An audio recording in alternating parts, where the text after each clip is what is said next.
We're going to get real. Let's get real. Fucking Levels podcast. I'm Justin Horo, joined as always by Willie Mason, Triple G.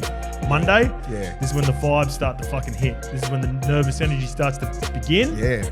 And then it probably doesn't stop until what, you run out. Until you run out, man, until it's all over. I get chills now. Like I was just talking about it just then. I was just like, yeah, you come into camp, you know, it's all the media, it's all the big, you know, everything, it's all stories here and there, and then you break off for camp over that weekend. Yep. Come back in on Monday, it's like, fuck. A few of the boys go watch some games, right? Yeah, you go back to your club game. You can go watch your club, depends where they are. I mean, like you can just sit at home if you want. It's all up to you, but most of the boys go and support their boys, especially if they're playing in Sydney. Yep. Yeah, and then you get back into camp on Monday and it's like, ooh, it's close. It doesn't matter if you're a vet. It doesn't matter if it's your first game. You're way more nervous, but yeah, you still feel right no now. What, right now, they got one more session. Yeah, you got one more session, right? Skippers tomorrow. You got captain's run tomorrow, and then she's all in your head. And I'm talking captain's run. It could be done. You'll be home by.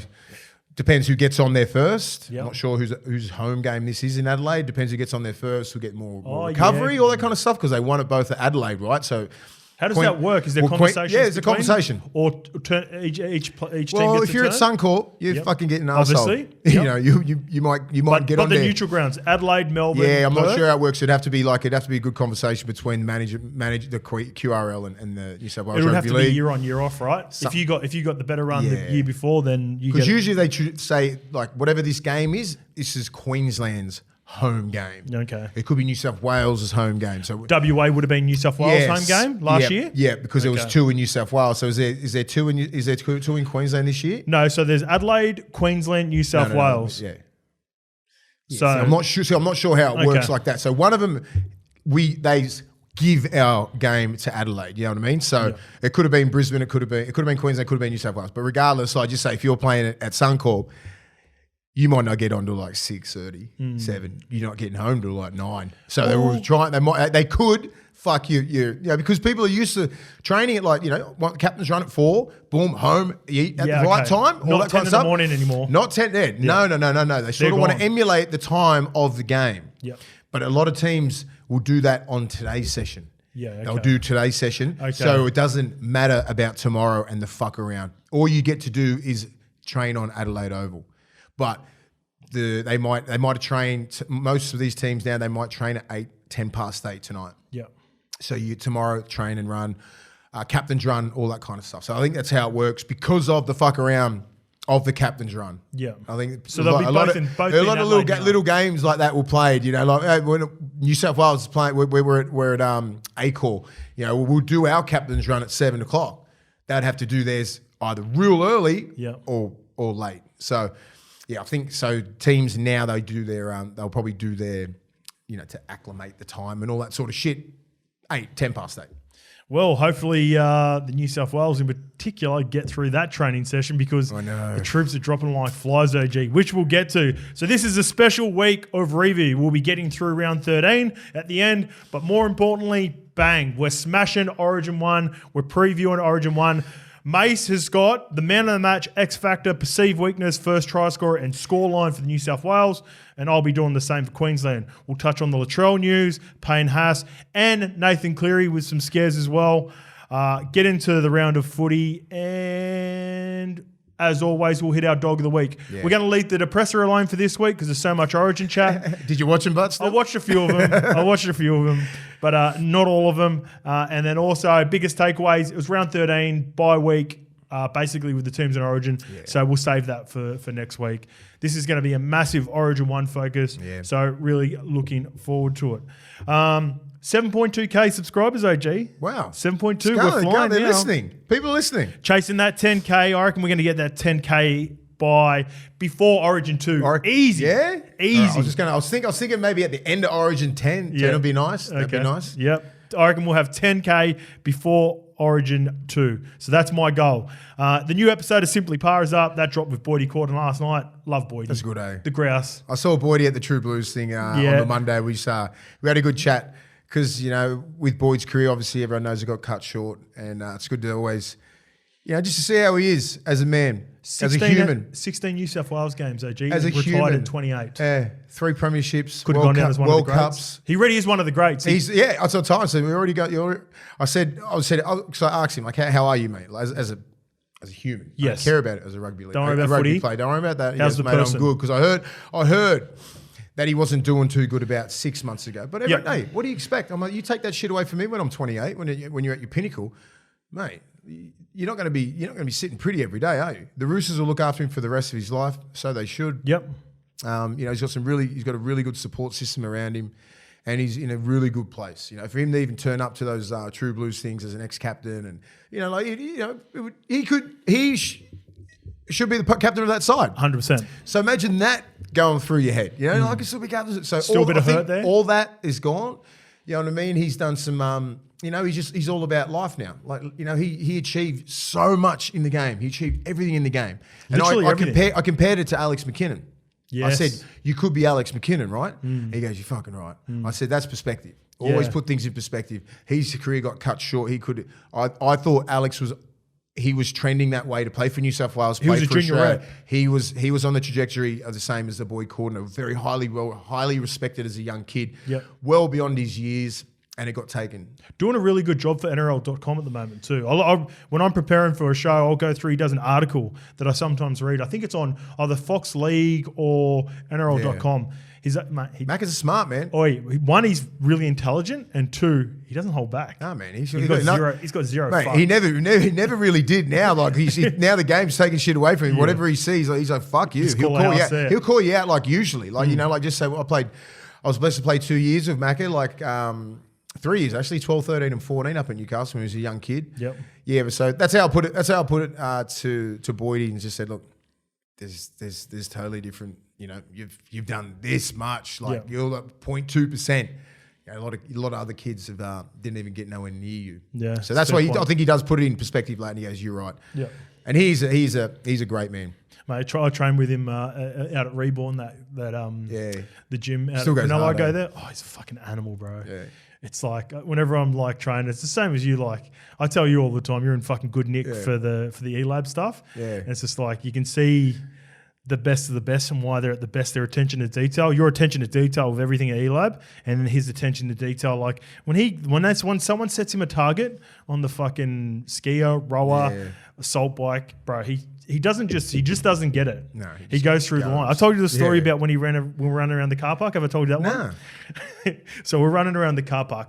It's easily the lightest thing that you do on the session, but it's like a recovery. So you might do 3 different stations, and one of the stations is like a recovery. You might be leaning against the wall. One's a car park run.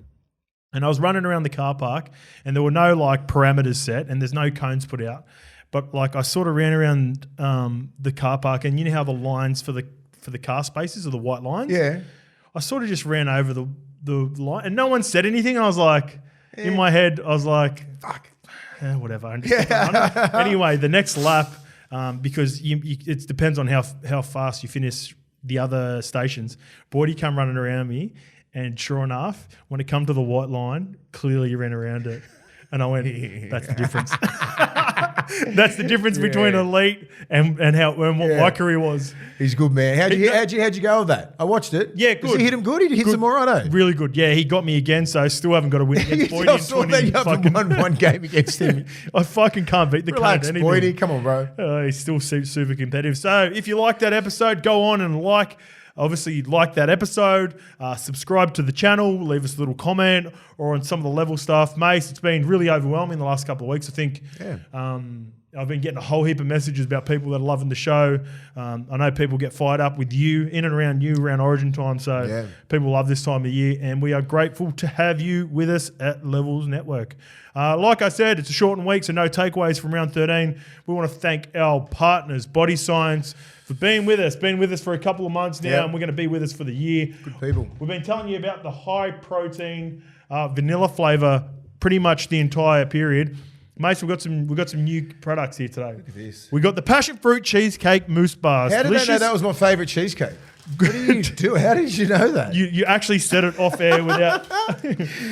Let me get through the read first. Ready? Delicious, guilt-free snack or dessert that is high in protein, low in carb and sugar.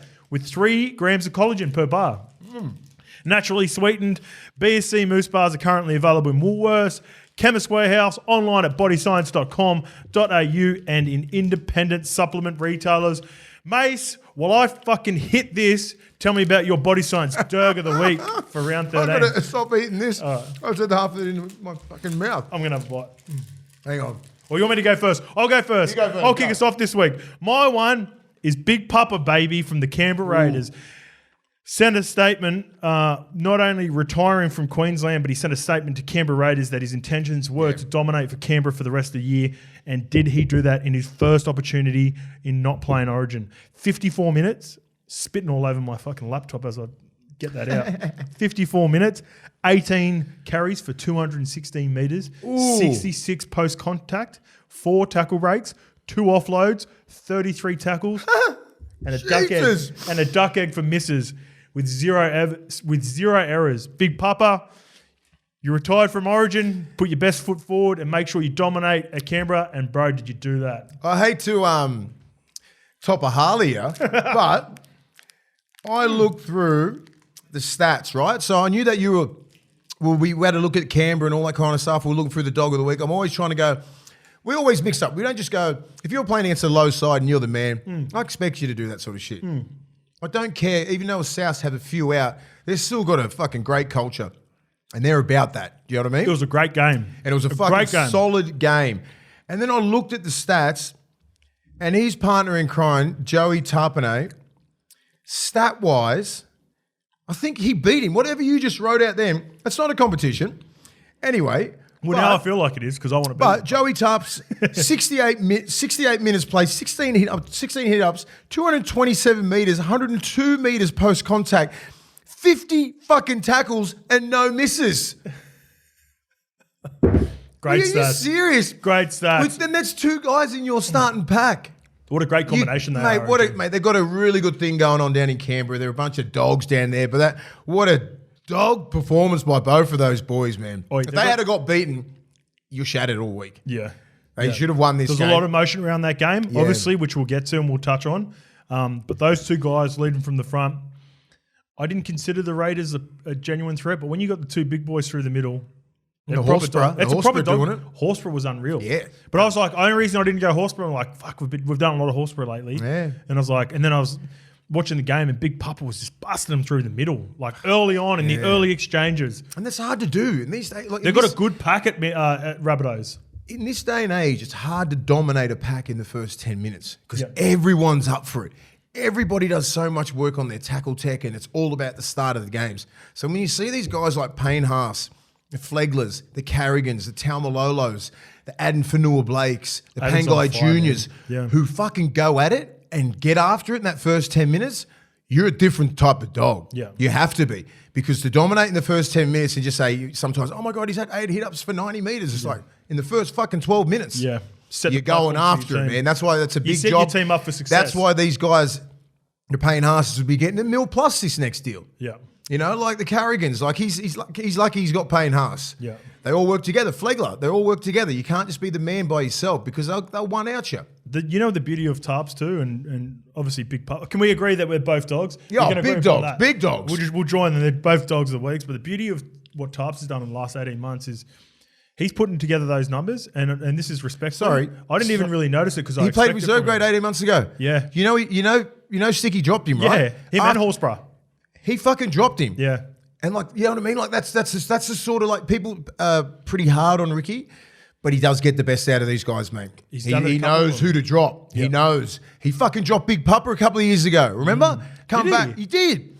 2 or 3 years ago, he dropped Big Papa to reserve grade, and he come back and was the fucking best prop in the world. I do vaguely remember that. Sorry, continue. Sorry. Yeah, no, all good. Yeah, you're right. It's It's very hard in this day and age to always stay motivated the more games you play. So the greats that continually do it, so much props to them, but and pun not intended. But Ricky seems to get a. He's done it to Sutton. He's done it to Horsburgh. All these guys that have taken their licks, and then obviously you've got to have a certain amount of pride about you first too, all right? To not only not sulk, go there, do a job, and then come back up. Well, that's what I'm saying. Like, he knows who to drop. He knows how to get into their psyche. Yeah. You know, I don't think he's really dropping a young kid with not much resilience. Yeah. You know, because he knows he'll crush his spirit. You know, but you drop a big pupper he was playing Origin at that time. Yeah. Tarps was playing for New Zealand. Yep. Hudson Young's been a great player there. You know, Horsburgh was like, he played in the grand final in 2019. Yeah. We thought they were all going to ascend like that. Not happy with the attitude. He knows what to do. And Ricky's like that. Like, you sort of want to prove him wrong. You fucking hate him. When you get back in. You hate him, but you're like, oh, maybe I just needed that kick in the ass. You know, so he's got that sort of, he's got that aura about him with Ricky. Hudson Young, fucking just so angry at Ricky. You take it out on the opposition. Yeah. And he has that. But you know, some people have gone the other way. Oh, fucking Ricky just hates me. Start sulking. Sulking. You know, he doesn't want you in the club. See you later. Okay, OG, before we get into breaking down both teams, we are going to be heading down for State of Origin. We're going down to Adelaide, brother. Yeah, we will be there. We're going to be hitting up the casino first from 3:30 to 5:30 p.m. There'll be a little meet and greet. We've got the Shep mates with us. Those boys are hilarious. We ran into them down at Melbourne. Good lads. That they are really getting the Adelaide faithful to get behind rugby league. Yeah. They come from AFL backgrounds. They're asking the Adelaide people, choose your state. Obviously, they're neutral. Melbourne. We'll be on the streets too. We'll be doing like a little talk. Yes, we are. Ferg's going to be down there. I think Ferg might be doing something with us. All right. So we're going to be get around with the Shep mates after the casino. Righto. We're going to do some preview stuff in front of the stadium. If you've seen our Magic Round preview, you've seen us getting on the streets, all the punters coming up to us in front of the stadium, and then we'll go watch the game. Yeah. And then we want to get reactions after the game as well. Good. So good fun. We will be there with the tab, OG, Skip, Shep mates. Come see us, come say hi. Say what's up. Come fucking make some mad content with us. Shout out to our boy Cahooks. Yeah, Cahooks, man. We were here last week. He put down the freestyle of Doom on the New South Wales Blues. Mace, you said put it all nice and proper, and then they're going to collab with us on Wednesday for the big game. So yeah, nobody knows what his face looks like. Yeah, you follow his page, Cahooks. He's a young kid from out west, massive supporter, Bulldog supporter, Blues supporter. So he ripped out a freestyle for us. He had bars, bro. He had proper bars. Bars. Good kid, loves the game, man. So he's got a freestyle for New South Wales. So hopefully I'll try and get it into camp somehow. I'll send it to Bedsy because Bedsy loves that sort of music. Him and Joey. And Freddie. They're all into that. Freddie, Joey, Bedsy. Yeah. You know, so I'll tell you Mary McGregor. Mary McGregor's a big fan. I'll tell you who will be into it, and he's going to have to change a couple of his bars now. Latrell Mitchell, ruled out of State of Origin opener. CRITTA in for Trell, OG. How big of a loss is this for New South Wales? Yeah, it's heartbreaking. It's heartbreaking for Latrell. You know, he missed out on last year, and he was a big factor of why we lost. You know, see him sitting on that left edge. I've never seen dominance like it. Yeah. You know, Turbo on that right edge in 2021. I've never seen any. It was like men against boys. Was Gags up against him? In 2021 he was, yeah. Yeah, it was bad. Yeah. It was bad. Gags is his boy. Yeah. Look what he did to him. You know, like, I think he was looking forward to fucking going against the Hammer. Yeah. Hammer had a big job. He would have been sitting there going, fuck, he's out. Because speaking to Latrell, on that Monday when they named the team, I was sitting next to him. That's a man full of confidence right there. He's just in a different level. He was on a different level. He's arguing like he pretty much just said, I don't care who's there. I dare any of them to swap. Yeah. That, you know what I mean? Swap. I love that. Do you know what I'm saying? Like, and he's just sitting back like that. And I'm like, I'm with you. He's that guy. He's that dude. He doesn't care. You know. What I would personally do. And just missing him out of that team, having that X factor, knowing that guy is on the left edge and he can do what he can. You don't know what he's going to do. Well, Turbo got player of the series. I was on Latrell, so obviously I'm biased. I wanted Latrell to win it, man. But it was 1A, 1B for that series. He was clear cut the second best player, if not the first for player of the series. It was dominance, man. It was dominance. They had those combinations with Hudson Young out there. You had Fox there. You know, Teddy around the back. Luai. Yep. He was with Toto in that one, and Fox was with Turbo on the right. Also Turbo, yeah, okay. So I'm thinking you pretty much swap everyone. Yep. You put Turbo on the left edge because I think Crichton is one of the best right centers in the game. Yeah. Defensively, he's on par. I think Campbell Graham should be very disappointed. Well, is it the injury? Is this what we talked about the week before? Did I not say like? Did he play on the weekend? No, he didn't. So he's injured. Yeah, he's proper injured. Yeah. So I reckon the first call would have went to him, and then CRITTA the next. I feel sorry for him. So do I, because you never thought this was going to happen. Not to Latrell. Not to Trell. You thought it was Turbo. You thought Turbo or Fox. You know, so 50-50. I put Crichton on that on the right centre, and I put Tyler outside him. Yeah. And then I just have They're Turbo. rock solid for I put Turbo on the left, and I put Fox. That's what they play week in, week out. Yeah. Obviously not Turbo. So that's it sort of works well. You just don't. No one's really playing out of position. You're going to have Toto coming out. You'd think that'd be the lineup. I think you'd think so, right? What else could it be? Well, originally Turbo was going to start on the right, so maybe they just keep him because Stephen Crichton's so versatile. He can play left or right. So it just depends on what Turbo and CRITTA do. But I think more so with the former. I think you'll see Turbo move to the left, and CRITTA will plug in on the right. Depends which way do you reckon they'll kick most of the time.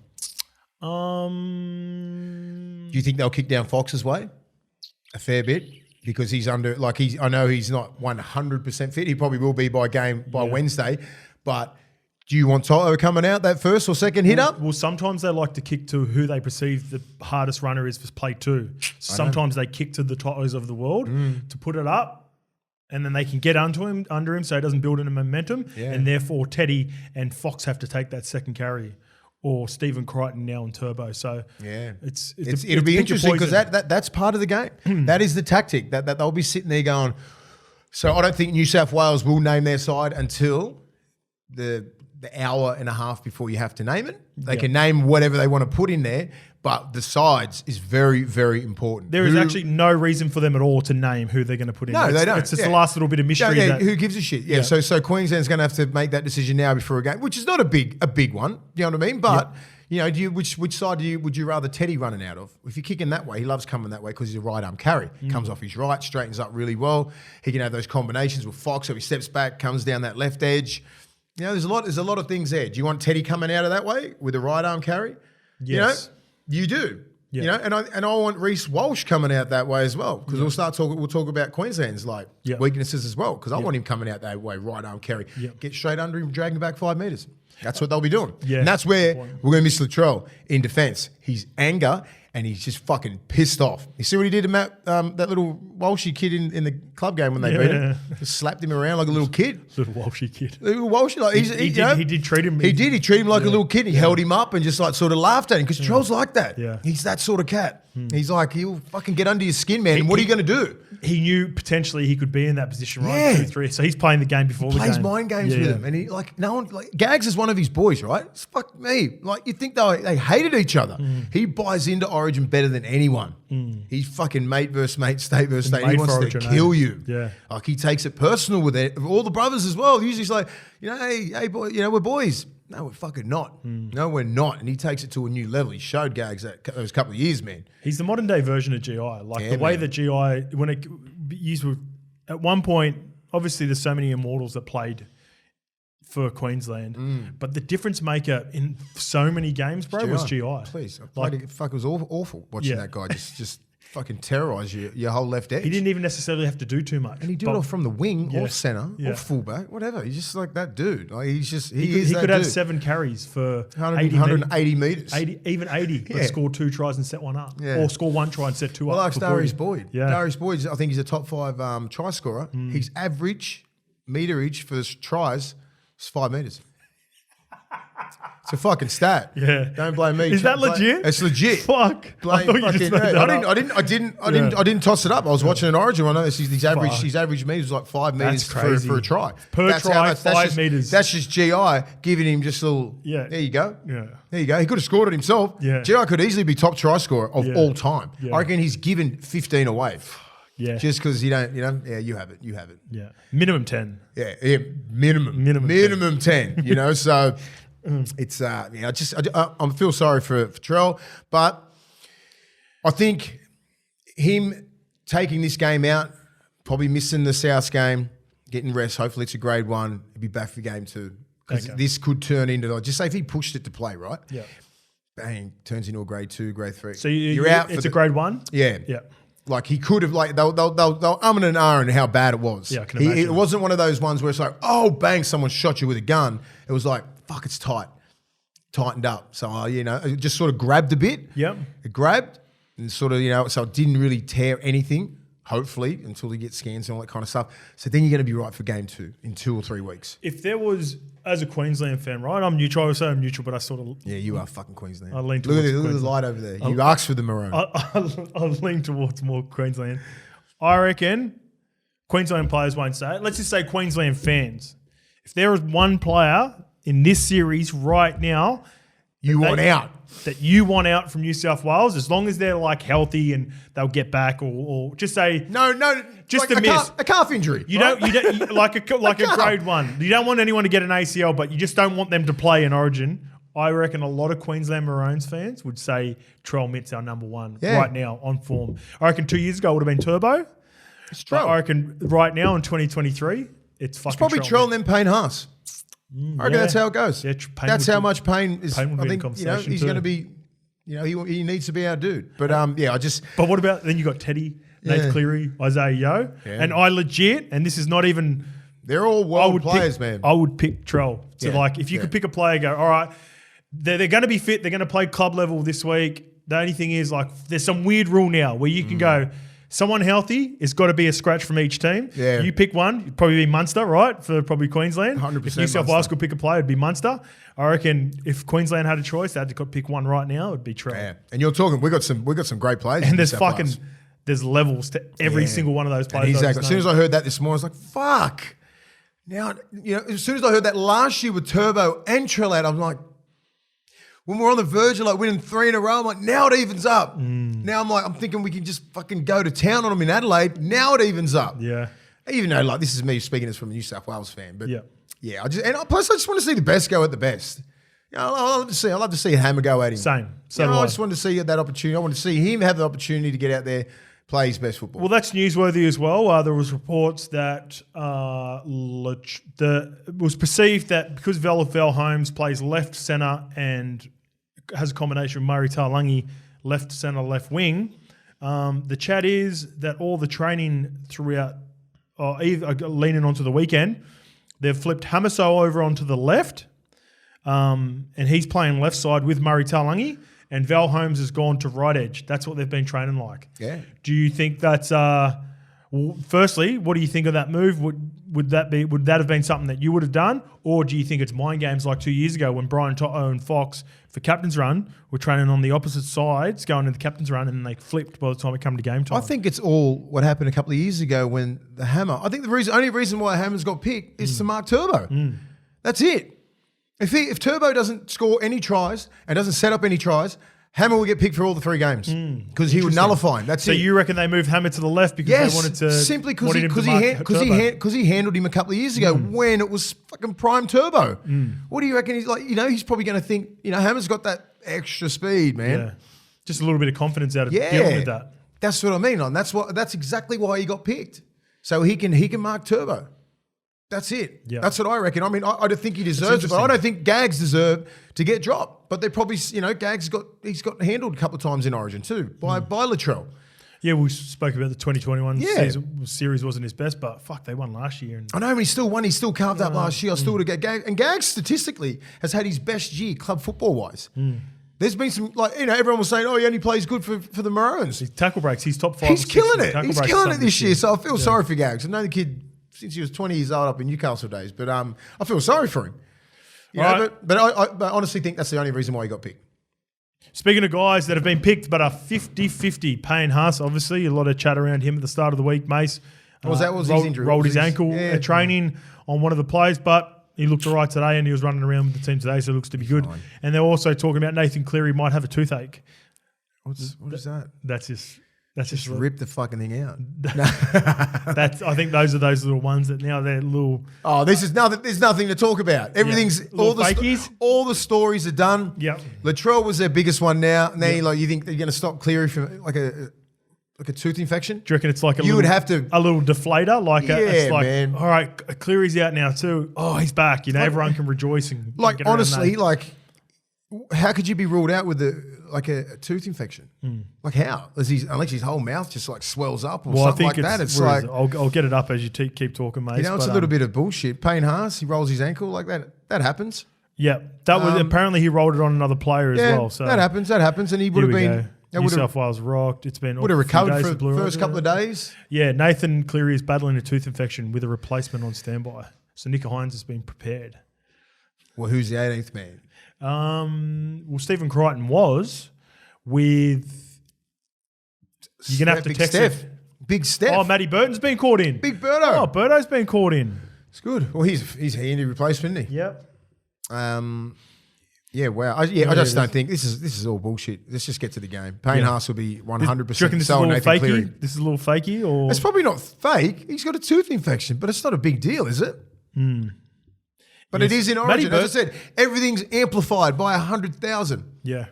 Like this is Origin. This is all these little stories. They just make this bullshit up so they can sell more papers and get more fucking people going to the game. Well, getting views, getting likes. Get views, like us. likes, comments. Come on, let's go. Let's go. Well, let's get into our breakdown of Origin 1. Mace, you are going to represent New South Wales. And hold on a sec. I get lost. I thought you were just going to do it shirtless. Paddy Tough Carrigan. I've been in that one before. Yeah, I got you in this one last year, mate. Yeah, nice. And I bought it. Oh, fucking looking all right too. Yeah, it looks good. There we go. Let's spin around for the my boy Carrigan, Paddy Tough Carrigan. And I'll be doing Queensland, obviously. So, for New South Wales, Mace, who is your man of the match and why?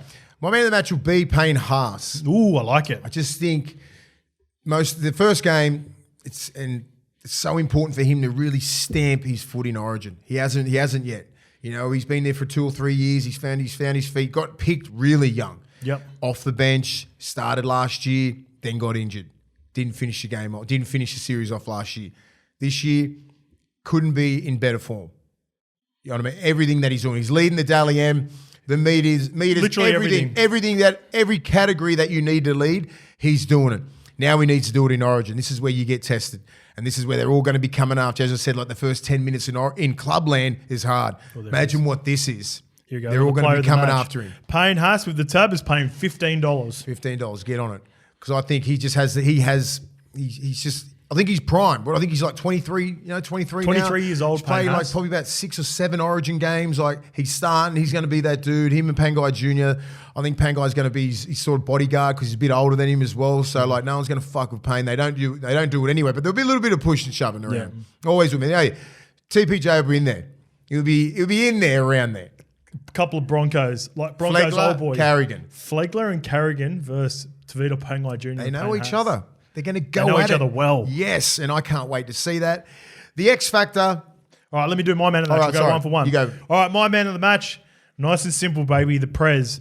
The most important player in Queensland now for the last 3 to 4 years. Whenever it's a big game, he's a dude. The beauty of the Prez, the beauty of Cameron Munster is that if the game is even and it's a back and forth and the ball's in play, then he's proven it on a number of occasions.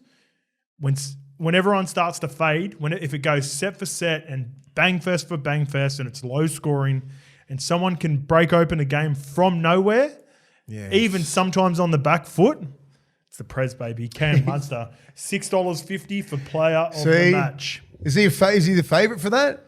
No, Cleary is $5.50. Wow. You can get James Tedesco, $7. Tommy Trbojevic is $13. Harry Grant, $13 is good value. Ches is $15. That's good value for Ches, man. But he never really gets the votes, obviously. When they win, it goes to the Prez. Yeah.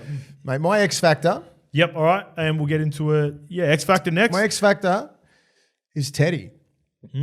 Interesting. He's been under the pump. He's never been under the pump his whole career. That's true. Going into an Origin. Going into Origin, he's the captain. He's always winning golden boots. He's, Brad Fittler medalist, Wally Lewis medalist, all this kind of stuff. And people try and say Dylan Edwards deserves your spot.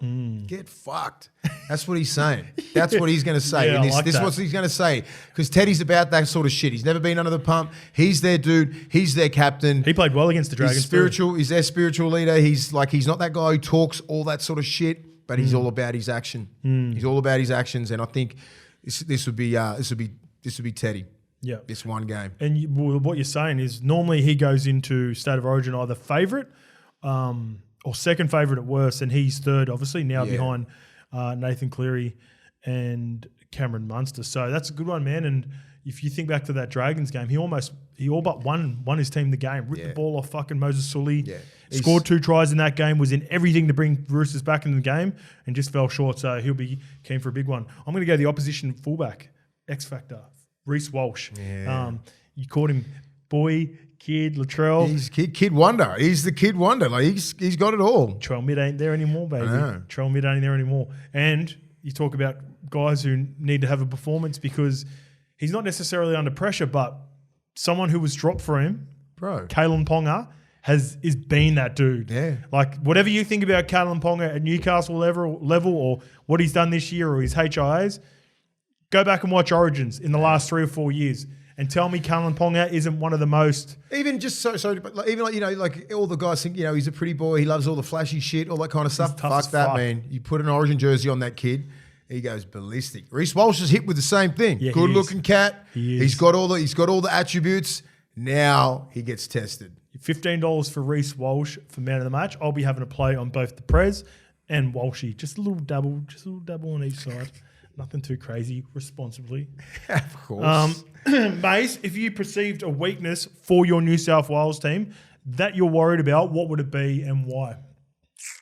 It's hard to say like there's a weakness in an Origin. Perceived weakness. I know. Something that could be exposed that you're like, I'm a little bit worried about that. I worry about our back five. Yeah. Because like Latrell, even with Latrell in there, like he's not that sort of guy who gets in there, play 2, play 3. Like he's just know what's interesting?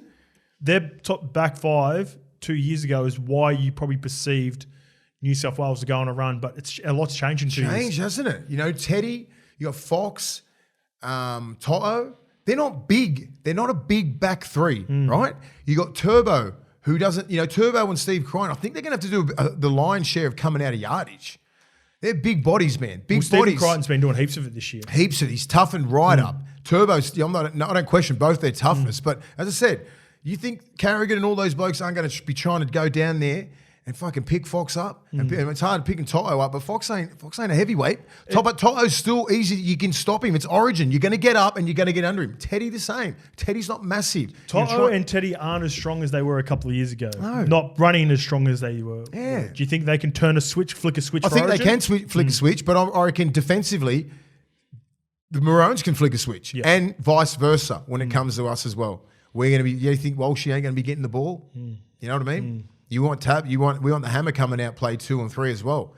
And it's back 5 so important because our middles and how everybody works so hard, and they're trying to win those 2 or 3 in a row. So that 4th tackle, you just line up and then bang, kick pressure. That's how it goes. So if you break all these games down, just say you kick that way and he kicks to Teddy, right arm carry, comes across a little bit. Yep. If he comes across the numbers too much. So tell people what you want to do. So because Teddy's got a right hand carry, you want to kick to the left-hand corner for him. Kick left. So he's got to go to his right. So if he comes out, he can't come up and palm because he doesn't So when he's running across field, he's running with the hand that he can't palm. And then I can just, then these guys are going to come straight at your body. Try and pick you up, try and get a lever under your arm, and then the other guys will hit you here, pick your leg up, and they try and get you. And they call it mauling. Like get him ball, tall, maul. Ooh, fucking go. That. And they try and go for it. And this works throughout the whole NRL, and it's just on fucking everyone's just got on another level. On another level. You know what I mean? So you want Teddy coming out, and just say if it doesn't get past and it gets past the numbers line, then you're probably going to have a Crichton or a Toto coming at 2nd or 3rd. By the 3rd, you want your middles back already with a play. That's when your Isaiah Yeo is going to be back with Payne Haas, and like Cleary's going to be around the back. Luai could have a shot at him straight away. That's where Latrell comes into play. It's like boom, because he's not that sort of player who's going to boom, you don't boom, need shape. Yeah, you don't need shit. Bang, bang, bang. Get straight to him. Get one back into the middle, and then you fucking kick. That will be the game plan for both sides. But you want to win those first 2 or 3 to get momentum, so they make fuck all meters. And that's what's going to happen. It is. It's just like good luck. And that's why you're going to, the Totos and the Foxes, they're great runners, and Turbos and Crichtons and even Hammer, Val. Walshy, Seb, Cobbo. They're going to get it, mate. It's fucking one of the hardest runs you can get. Even though the middle's like a fucking washing machine, the fucking back five has become such the most important part of the game. They get your sets off. Why do you think Penrith and that are so good? Well, yes. And then that's why everyone considered Dane Gagai at origin level so great, right? Yeah. Remember when he was on the wing, he used to have like twos, 25 carries, 200. Yeah. I think he can Hammer do that? Yeah. You know, can Hammer. So that's your concern potentially with, you know, the beauty of Fox too when you're saying this, like throughout the years, he's been a great try scorer, but you never really see him getting manhandled too much. No, he's fucking strong. Fox is strong. He's got a good base. He's gets the low center, good center of gravity. Watch when he deadlifts and all that kind of stuff, man. He's fucking strong. You can see why he doesn't get. And he's got that good lean, and never gets pumped. But he finds a seam. Right? Yeah. He doesn't run at you. He's not running straight at your shoulder, so you can run straight at your square. He go and then boom. You know what I mean? So he's very smart. And that's otherwise he'd get picked up all the time. He finds the ground real quick. If he can't find space, open space, he's finding the ground. Yeah. Some people try and fight, like Toto sometimes will fuck up sometimes because you'll run and they'll get him because he wants leg drive. Fighting someone else. Yeah, they want fight and then someone else gets you and someone else gets you. And that's what they'll try and do with Toto. Toto's smartened up heaps because he's coming out, he's stepping a little bit, boom, finds a seam. Yeah. And then you want to run in between two big blokes. You don't want to run into like Flegler one-on-one because he's going to fucking pick you up by himself. Yeah. You run in between spaces, not faces, and then you make players come in, boom, could be fucking head clash, could be boom, you're not going to get, turn shoulders into arm tackles, right? That's how Flegler got knocked out in the Rabbitohs game, I think. So they're going to come, and if you don't have that communication between A, B, and C, and they come streaming across, boom, you go fucking high, you go high, bang. That's how all these little head knocks happen. Yeah. It fucking happens quick, man. Yeah. And they're like, how are you going to fucking communicate with this guy? You can't hear shit. Fucking Toto, you think Toto's getting handled by the marker, or A, next minute he's at fucking C. Fuck. Yeah. Lead runner, out the back. It's just, that's why Origin's so fucking crazy, because Toto can fucking pass the ball as well, so can Fox. That's so true. when they do beat markers and sort of find a little bit of space, fucking bang, bang, bang. Everyone's pushing into these holes. Same as when Cobbo gets. You watch Munster and that push into these holes. Every play's a play. Yeah. There's no fucking plays off. Can't take breaks. There's no breaks because you take a break defensively or offensively. That's a fucking gap that could have been there. You should have closed that gap. You should have hit that hole. So everyone's just pushing. Fucking 80 minutes till someone breaks. That's the fucking beauty of Origin. You got me fired up, OG. All right, my perceived weakness, it was whoever was marking on Latrell. Just because I've still got question marks on Turbo's fitness. Yeah. But now it becomes Turbo because he becomes the most dangerous player for New South Wales. And I think the reason I'm most concerned as a Queensland Maroon is he's probably got a bit of fuck you in him in this Origin, right? He has to. He's probably got mad performance against Canberra Raiders. A lot of people have been talking about Latrell. Turbo's sort of gone under the radar because I think even a lot of fans, like Maroons fans, would have been like, fuck, we don't want Turbo playing. There's a part of them that going, what if he's not 100? Like, what if he gets injured? So there might be a section of like really ruthless Maroons fans like, I hope he plays and something happens. But then that's what also scares me because you talked about it, the greatness of the players that play at that level. And a guy like Turbo, it's the one bit that scares me as a Maroons fan. If I'm watching the game, Turbo could go fucking beast mode. You want him to be off. Turbo could go beast mode, and whoever it be, whether it's Hamiso or Val Holmes, Val Holmes has proven to be a really top class centre for a long time now, a top flight player. But he ain't Turbo, respectfully. There's only two guys in the competition that would strike fear into me as a centre. Just defending, like, not fear as in I'm scared, I don't want to be playing, but like, fuck, what they can do. Can he beat me on the outside? He can pass. He can offload. He can pre-line. He can bash me in defence. That's why I worry about that. That's Turbo and Latrell at centre. And again, they don't even play that at the club level. Who's the left edge for Queensland? David Fafita? Cherry? Or Ben Hunt? No, it'll be Munster. Munster. Yeah. That strengthens it up. The Hammer. And Murray Taulagi. Yeah. He needs help. You know what I'm saying? Like you'll need help if Turbo's on, and we've got the right side back rower who's our right side? Right side will be Hudson Young's left. That So means you got a Frizz. Frizz just runs Frizz is those right. really fucking good lines. Yep. Really good lines. And he's there to do a job on for feeder. It's a real no-nonsense right there. You know, it's a fucking no-nonsense. Nath, Frizz, Turbo, and Toto, potentially. You know, and then you got Teddy around the back doing their things. All they want to try and do, especially 10 metres out, is isolate one-on-ones. So everyone Turbo does could it. be on the left now. That's the Yeah, thing. but I mean, and I don't think there's a problem with that. Just say if he's on that left edge, Yep. then you know, like DC is not a known defender. Fucking Munster's a fucking defender. He will take everything on. He'll be that last dude under the ball with Turbo trying to get it down. I think fucking One-on-one rate too. Yeah, he's got that shit fucking he just stops stuff. It's just annoying, like going against him. Turbo on the left, you got the right side back row, and you got DCE, and you got Val, and then you got The right side back row. Who's that going to be? Tom Gilbert. Tommy Gilbert. Tommy's a worker. You're gonna get that DCE. stuff. That's a good. It's actually a good. It's a great play. But what you want is to isolate Turbo one-on-one near the line. Just because he's so fucking big and strong. Yeah.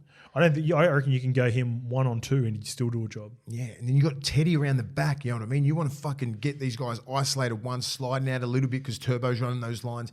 Teddy's that dude, mate. He's carved up so much. The more we're talking about this, I believe Turbo will stay right with Nath. Yeah, I think so too. And because I think they'll play on the left with Jerome. I think they'll try and expose David Fafita as well. He's been good in clubland. Yeah. And I think Dave Fafita has got that X factor about him, and he hasn't proven himself at this level. Yep.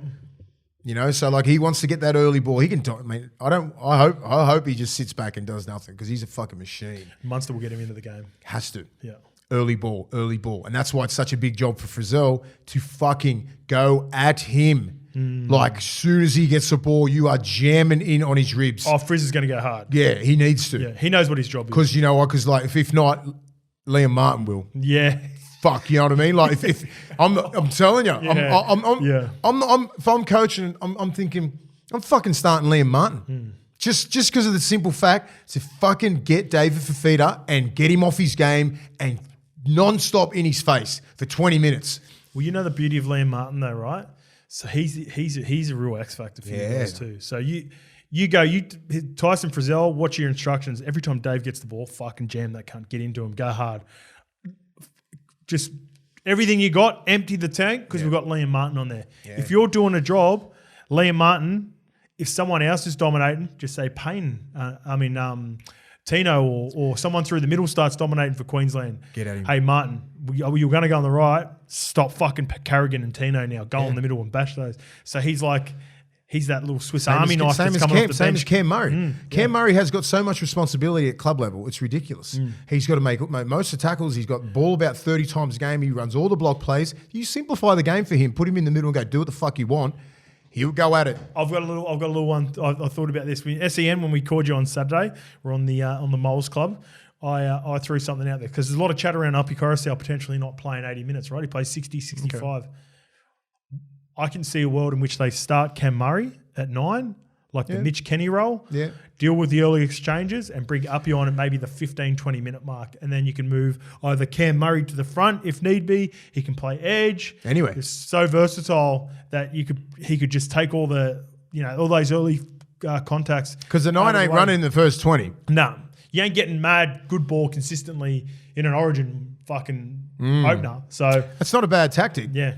I wouldn't be surprised if that happened. I wouldn't be shocked going, oh my God, we're going to lose the game because Cam Murray can play 9. Yeah, easy. fucking oath. And he hits fucking hard. As I said, if you simplify his role, then what he has to do at club level, the better he'll be. Imagine lining up so you've got you first line of defence, you got Payne Haas, Junior Paulo, Cam Murray in the middle. I keep forgetting fucking Junior Paulo's on the bench. No, he's starting. Was he starting now? Junior's starting. I'm pretty sure. Payne Haas and T. Oh, T. It's even like, I was going to say even worse, but yeah, Tavita's just as powerful and intimidating as Junior. So you got Payne, Tavita, Isaiah Yeo and Cam Murray in the middle for the early exchanges. Frizz on the right and who's the other one on the left? I'm having a blank right now. I keep forgetting that left. I keep forgetting about Huddy Young. Huddy Young might be that guy who's just like absolutely who terrorizes their right edge. Yeah. I reckon both edges will be told, empty the fucking tank. Because you know edges, normally There's no structure, mate. There's no structure. You know you've got to conserve your energy as an edge, though? No. I reckon those two will be told, we've got Liam Martin on the bench. Oh, fuck no. Go hard. You go as hard as you can. And they're all, like, if they go balls out, they'll be like, they'll get 60 each, I reckon. Like, if they red line it, like everything they do, they'll get to 30 easy. But like you even that game out, and if you give them like 40-40, like you're going to get some explosiveness out of our back row. They fucking play. You know, even Isaiah Yo, like, he has to fucking, like, mate, playing 80 in the middle was hard. Imagine I go, hey, Yoey, you fucking go, you empty it. I don't want to see you fucking coming off the fucking field without your heart rate being at 220. Yeah. You know what I mean? He hasn't been told that. 220. You know what I mean? He hasn't been told that. He's always got to do everything. He's got to play 80. He's got to play 80 all the time. Imagine in big games. Yes. And then you go, all right, we've got fucking Cam Murray on the bench. Oh, he can do your job. Yeah. I don't know. It's a lot of skill in our side, New South Wales. There's a lot of skill in both. But sometimes it's just, it doesn't work out that way, man. All right, first try scorer for the punters at home. Let me get the odds up as we're, wait, hold on. Let me get first try scorer. Oh, I love to go forward. I just can't. I can't. It's going to be, Who scored first last Origin? Sometimes it is a forward. I'm going to go Jack Whiten and left centre for game 1. I thought he scored last. Or someone will correct us. I'm going to go Hudson Young. Huddy Young. Yeah, I'm going Huddy Young. I like it. When I just said forward's not going to score, I just think he runs those lines on the edge where you're gonna have to make sure you put your body in front, you fucking check at the right time, and then release to go out the back because you're gonna have a lot of shit going around the back with like Teddy. He runs that beautiful line. Oh, little kick yes. for him. How many times he scored off that? Yes. If Cleary can go to the line, bring up that winger on the third, boom, little kick. Luai's on the left too. Get out of the back of shape, roll it in. Yeah. Well, that's weird. Couple of little things, man. That's weird that you said that because I'm going Hamiso Tabuai Fido for that exact same reason. I had Cam Munster drifting across the field in the left, dropping. Someone like they play aggressive D where they want to wedge maybe on the third or fourth. That's where it is. A little press in behind. So you can get it's become such a tactic now. Yeah, in big games. No. In all the games, aggressive. Because the wingers are up. They're even. They're forming a fence. That's what they call it, forming a fence. They're not dropping back to the fourth. You have got to. That's why these wingers, man. The money's got to go up for these guys. Yeah. Hey, back in the 80s and 90s, the lowest. They're the lowest fucking fruit hanging off the tree, whatever you call that. Lowest bearing hanging fruit? Lowest hanging fruit. Lowest hanging fruit. Something like that. With the wingers, you know. Now, either way, we fucked it up. Now you get it. You know what I'm saying? You're getting the least amount of money. Yeah. Now I'm like, you're doing everything. I'd play, I'd definitely pay wingers more than centers right now. Just depends. Well, because I reckon you can get, there's not much difference between, it's an interesting one. Even back rowers, man. I love the back rowers, but they're starting to come back. It's only because there's so more, it's like the running back in NFL. There are so many more centers and back rowers that can be filled in and do a job compared to the top shelf ones that it seems to go around and around. I think the back rows, because of the Hudson Youngs, because of the Liam Martins hitting these holes on the edges, Frizzels and all that kind of stuff, you know, the ball players are starting to hit them early. I spoke about this a couple of weeks ago. I think the back rows are starting to come back. They're starting to get hit more often. Well, if you want to hit Hudson Young, first try scorer all anytime, he is $26 at the tab and $5 anytime. That's not a bad price anytime. Right. Fucking OG. My one is Hamiso Tabuai Fido. He is $15 for first and $3.50 for any time. I can see a little break happening with fucking Prez is dropping around. Everyone's fatigued. It's 65-minute mark, starting to drop off. Prez just goes, bang, goes through. Who's the fastest player on Queensland that can pick Prez up from nowhere? Hamiso. Give me Hamiso. Fox. Oh, even Walshy threw it as well. Walshy's fast too. Who do you reckon will win out of? For Queensland. I know. Who can win out of Hammer and the Fox? Ooh. And Sabi. Sabi looks all right too now. I reckn Sabi and then just the second. He's so fucking tall, man. In 100? Yeah, Roger said that. 70, I'm thinking Fox, all guns blazing. Him and Hammer. You know who I don't mind, bro, for a race? Is that rookie Cam Pereira up at fucking Gold Coast. He's a good mover. Yeah. Good mover. If I was to pick, there's even Savage too, down in Canberra. Yeah, he's quick. They're good movers, man. And that Tolu Kola from... Kola, yeah. He looks What about he fucking jammed? Who did he hit? Ponga. Yeah. was if that was that much higher, off. Yeah. It would deserve to be 10. Yeah. That's what I wrote. We'll get to that a little bit later. All right. And the last one is scoreline. What's your scoreline? 24-10. 24-10. 13 I said 13 plus. 13 plus. I said it last week. I'm not as confident. Our defense is going to be good. Our defense is going to be good. I'm not as confident. I'll go Queensland 18-14. So a nice little close one. A Munster. They can't win. It's going to be so hard. The second game's in fucking Queensland. The punters hate it. New South Wales have to win. Yeah. If the game, the NRL and everything would be going, you fucking better win New South Wales because you don't fucking win in Queensland. We want the decider in Sydney. All right. Moving on to the punters, and I got a little bit of jam. We are going to the Women's State of Origin game 1. That is the next night, Thursday night at CommBank Stadium, OG. Right. And I got some little form lines I want you. A lot of people come on, Skip. You know your NRLW. You know your NRL. Do. I know the best in NRLW. So a couple of things to look out for. I've gone and looked at the odds on the tab, and I've found something. Responsibly. So I really like New South Wales in this lineup. I know there are a few concerns that Queensland have been playing a competition up in Queensland, obviously, and New South Wales girls haven't had much footy. They've got the CBA. That's all been happening. And the New South Wales players could be a little bit underdone. But across the board, I feel like New South Wales are going to be too strong for them. I like them to cover the start. For first try scorer, I'm going to go my girl, Olivia Koenig. She's a gun. Back row, she'll probably play right edge for New South Wales. Outside, potentially Jessie Southwell, that young up-and-coming from Newcastle. Newy girls, man. I can picture Olivia Koenig on the right. She's paying $17 for first try scorer and $3.40 anytime. Sorry, who's the one who done their ACL? Which Southwell? Hannah. So she's still out? She's still out, yeah. Okay. She did it in the first game. And they used to train with Roger Fabry, though, both those girls. Yeah. Great girls. Yeah, Newcastle fucking still went on to win can play. Guns. Jessie's the up-and-coming superstar in the NRLW, and she'll be playing outside, so she's really good at committing to the line, and Olivia Koenig runs a fucking grouse line. She scored a heat for the Roosters this year. Her other partner for the Roosters, Isabel Kelly, she just scores in big games. Man. $2.80 anytime in big games. Super aggressive too. I watch them play sometimes. I'm like, I get it, like, because it's fucking the same sport I played and I was super aggressive. I'm like, I just don't expect it from women. Like the more I watch, and the years that like the training's nearly getting full time, the way it's progressed, it's fucking amazing. Well, you know what? This is how I explain it to people. So you remember, like, obviously because they haven't had, like, a lot of us have grown up playing it from kids, and the game's developed over time. It's almost a bit of a throwback when you watch the women's games because they have way less. What's the word? Like not perseverance. Perseverance?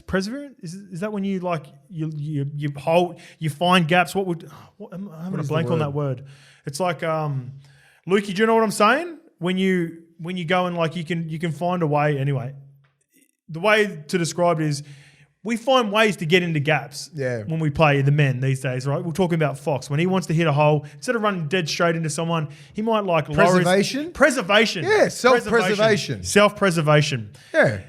The girls don't have that. No, they fucking go. They're not as coordinated with that stuff. So it's like a throwback to the old game, bro. They're off the back fence. Where they're going straight at people. Yes. Where I think coaching is very important for the women's game to go to that next level. Yeah. You know, they've learned how to be tough, all that kind of stuff, discipline, fitness, the grind, the week in, week out, all that kind of stuff. Now it's going to be important for the coaching, the next level. The girls are coming up through the system. They need to be coached by guys that have played NRL, and they yearn for it too. And you go down and teach them exactly what we got taught. Yeah. And I did a little bit of work with the WNRL Bulldogs team this year, and I just went back and I didn't really know how to approach it. I was like, fuck, because I speak to the NRL boys and whatever, like, you know what I'm like. I said, like, Luke, I said, Luke, good. I said, do I swear? Do I just fucking, yes, sir? I don't know. He goes, just speak to him like you speak to the NRL boys. I'm like, oh, fuck, sweet. So they don't want to be treated different. Yeah. So I just spoke to him exactly how I'd speak to the NRL players, just so with discipline and how they, I got into it because they kept dropping the balls, all that kind of stuff. Like you don't do like just little things like that. So they're getting better and better the week in, week out, and knowing how important training is. Yeah. Training's not there just to get there and get the gear. and fuck off, and then just go on the weekends and play. Like everything's about being professional, all that kind of stuff. I was more talking about those lines, but the women's game it's gone like that. But like as I said, like they fucking hit hard, they go as hard as they can, but they're willing to learn, which is great. Because sometimes when you're coaching, some kids think they know a lot of everything. young kids in this day and age. 18, 19, 17, 18, 19, it's like they've already played 1,000 tests. It's like you haven't even played an NRL game. So Isabella Kelly, anytime $2.80 at the tab. She's a big game specialist, like I said. Moving on to the Queensland team, even though I don't think they'll win, I think they'll score a couple of tries. They're going to be nice and competitive. And you can get Taryn Aiken, the 5'8", for $5.50. And also Destiny Brill, the dummy half. She loves diving over from dummy half. Tamika Upton's my girl. Tamika Upton's on she's fire. a gun. She's gun. I do a lot of work with Deadly Choices. She's such a good girl. Yeah, she is. So look out for those two in particular with the value, $5.50 every time. I'll be having a play on each of them. I'll also be having a little play on first, but I really like Olivia Koenig, especially for the $3. I don't think you people know, the girls don't know how much he watches I think they do. I think I do, yeah, because I've obviously follow a lot of the girls now. Yeah. Sometimes I'll text them if they've had a good game, and they're like following us. I need to get to your level. I do. It's good. You enjoy it. Yeah. We'll get out there on I do Thursday like night. watching it. I love watching the game, but I'm just like I need to get on point like you are. Yeah. You know all the names and like. It's IQ, baby. NRLW IQ. All right, OG, our partners at the tab have some exclusive Origin specials for Game 1. They have them from New South Wales and Queensland. So if you're a New South Wales fan and you think that they can win in the margin from 1 to 20, and for the Fox, Josh Adokar score, you can get, and that is any time, by the way, you can get that for $5. Flipping it over to Queensland, same sort of deal. Queensland 1 to 20 margin and Selwyn Cobbo to score this time. Anytime, you can get that price for $6. Those are exclusive, specific markets for Origin only. They're way over the odds because they have been sorted by the traders for Origin 1. But both of those specials have a max bet of $25. As always, we want everyone to be playing safe during the footy season. So please keep front of mind, what are you really gambling with? What are you really gambling with? And if you need free and confidential support, call 1-800-858-858 or visit gamblinghelponline.org.au. I throw a few little odds out there, OG, but we do it responsibly. We have a bit of fun. We don't go over head. Not overboard. All right, let's get into round 13, mate. We've got 5 games to cover just to finish off. The Dolphins versus Dragons, 26-12 on Friday night? Thursday. Did it feel like Friday night. It was Friday, yeah. Was it? Yeah. No, it was Thursday. They put it, Thursday, Friday, Saturday, Sunday. Thursday, games. Friday, 2 Saturday, 1 Sunday. Unsung heroes do it again, OG. No Gilbert and no Hammer.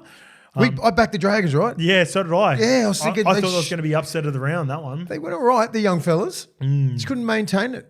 Yeah, young fellas. Like the young guys for the Dragons did a good job. Like Sullivan, Sullivan's got a fair bit to learn, but like the Dolphins have just got those old school people, old school players in there, man. With the Bromwiches, you know what I mean? 300 gamers and Asako, man. He's in fucking. Shout out to Asako. He's probably the best winger in the game. Form-wise, I think he's the leading try scorer, but he's also a leading point scorer as well. I know that. I know a lot of people don't view him like that because he's had a rough, 24 months before this year. But if he keeps playing like this next year, I wouldn't be surprised if he gets himself into Origin contention. If he puts together 12 months of this at the Dolphins. I thought he's already played for the Kiwis. No, he played for some. Oh, he has played for the Kiwis. He has played for the Kiwis. Well, My bad. Yeah. Well, he's definitely going to get in the Kiwi side this year. Yeah. Regardless. Yes. He's been playing that. I was wondering why his name wasn't coming up. That's right. He did play for the Kiwis. He'd almost be a lock if they've got tests for the end of the year because he is arguably the form winger of the competition this far. And that's not even just talking about the tries alone.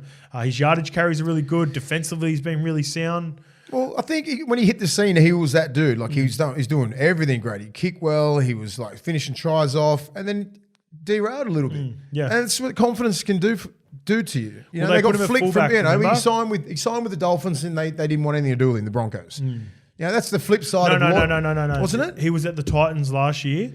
But the problem was he started off on the wing for the Broncos back in the day when he first started, and they try to make him a fullback. I think wing's his best position. I think he's but didn't he sign with the Dolphins whilst at the Broncos, and then they flipped him to go to the Titans. Oh, okay. That's what. So they let him go because he signed early, so they didn't put any work into him. So that's why he got flipped to the Dolphins like mid-year or something after 5 games. It was, yeah. Yeah, and it might even been earlier than that. Yeah, and that's what I was thinking. I was like, that's not good for confidence for a young kid.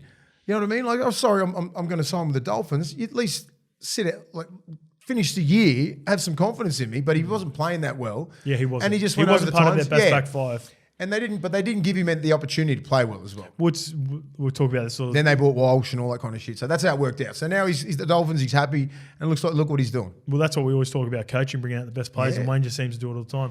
Speaking of confidence, Milf, I thought he was class act in this game. Considering the biggest thing I want to go back to. Round 1, and all these question marks around, did he get himself in best possible shape for the season? Jesse come out and basically challenged him in a presser, very un-Jesse Bromwich-like as well. Wayne said the same thing. And that's I reckon that's a credit to Milf that not only has he not sulked through not being a part of the round 1 team, and Katoa and Sean O'Sullivan gone on a little run at the start of the year.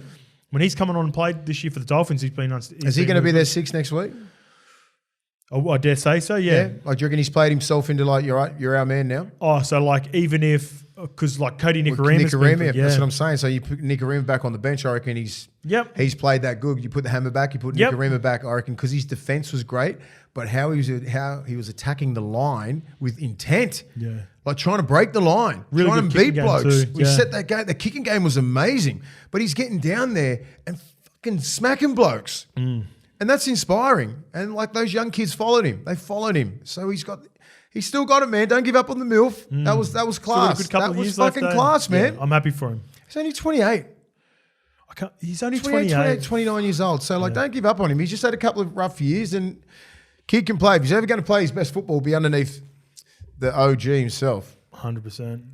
Dolphins, ultra impressive again. Yeah, man. The game on Friday night, I was actually at this game and caught it at the stadium. Eels versus Cowboys, 24-16. A heap of starters were out for the game, Mace, on both teams. I thought Parra did extremely well considering that basically the entire starting pack was out. Regan Campbell-Gillard still injured. Junior Bolo, origin duties. Madison and Lane both went down with injuries last week. And it's the only real mainstay for the team all year has basically been Jermaine Hopgood. And even Josh Hodgson's missed a few games, and Brendan Hands has come in, played a bit of footy. And then also Brycey Cartwright's been really good. He was good. He was really good. And then they got big Joffa from Tigers. He lasted, 10 minutes? 8 minutes. And 8 minutes. Fucking old baby cow went on him. Yeah. I feel sorry for him because I was looking forward to see him go at it. But they were impressive, the Eels. Because the Cowboys, this is one of those games. Again, I picked the Cowboys. I'm on fire. Same. I was with you. This is an important game for the Cowboys. I thought they could have come down and won this simply because they had a whole starting pack out. Yeah. Cowboys also missing a heaps. Jeremiah Nanai, Jason Tomalolo, not Hamaso, Murray Talangi, Val Holmes, Tommy Dearden. So the Tommy Dearden one's a big one, right? So Tommy Dearden's 18th man for Queensland, and he wasn't able to play. Now, after a result like that being so close, how do you sit on that? Do you think? Well, it's because, it never would have been done 18th man 5 years ago, but because of the HIA and it could easily happen. So he needs to be ready. He needs to stay ready. Yeah. And they're not going to risk the 18th man. They're not going to risk it anymore. Yeah. But usually if you're 18th man, you go back and play, then you come back and be 18th. Well, the Cowboys sent an SOS like a couple of days before the game going, can we use him? We need him. We want him to play. Because, the chances are higher. They are higher now. Yeah. Reid Marnie got injured playing for Parra as 18th man in Queensland. Yeah, that's what happened. Ago. Yeah. Remember he did his shoulder? Yes. Popped his shoulder out? Yeah. So it's, it's not worth the risk. Yeah. But the Cowboys were disappointing. So I think that's their season now.